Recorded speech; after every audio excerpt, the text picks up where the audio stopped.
이번 예장통합교단의 정기총회는 기독교계뿐만 아니라 일반 언론들의 관심도 집중됐습니다. 명성교회 부자 세습 사건 때문인데요.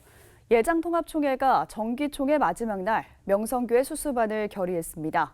명성교회는 김하나 목사 청빙은 무효라는 재판국 판결을 수용하고 청빙이 무효된 김하나 위임 목사를 대신해 임시 당회장을 파송받으라는 겁니다. 그러면서도 1년 3개월 뒤에는 김하나 목사를 재청빙할 수 있도록 하면서 논란이 일고 있습니다. 천수연 기자가 전합니다. 명성교회 세습 문제를 해결하기 위한 명성교회 수습전권위원회가 수습 방안을 내놨습니다. 우선 목회 세습은 불법이라는 재심 판결을 수용하도록 했습니다.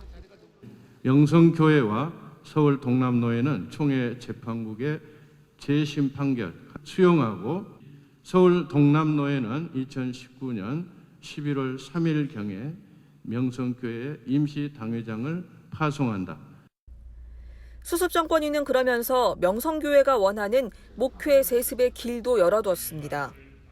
명성교회의 위임 목사의 청빙은 2021년 1월 1일 이후에 할 수 있도록 하되 김하나 목사를 위임 목사로 청빙할 경우 서울 동남노회는 2017년 11월 12일에 행한 위임식으로 모든 절차를 가름한다.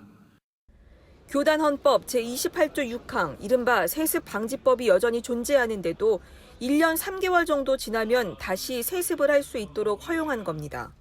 수습위는 수습 방안이 법을 잠재하고 결정한 것이므로 이의 제기를 할 수 없다고 명기하고 총대 1,204명 가운데 920명의 찬성으로 수습안을 통과시켰습니다.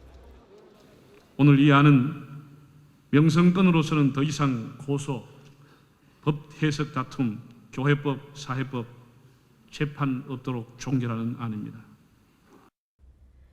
하지만 통합총회 헌법 시행 규정에 따르면 법 개정 없이 총회 결의만으로 법의 효력을 정지시킬 수 없습니다. 결국 교단법을 어긴 명성교회를 살리기 위해 총회 전체가 법을 어기는 꼴이 돼버렸습니다.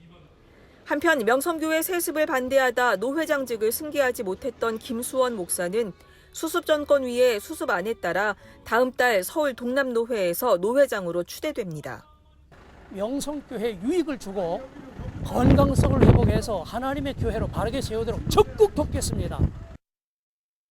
명성교회 김하나 목사의 거취와 관련해 비대위는 재심을 수용한다는 것은 김하나 목사의 사임이 전제되는 것이라면서 자숙하는 모습으로 명성교회를 잠시 떠나 있어야 한다고 밝혔습니다.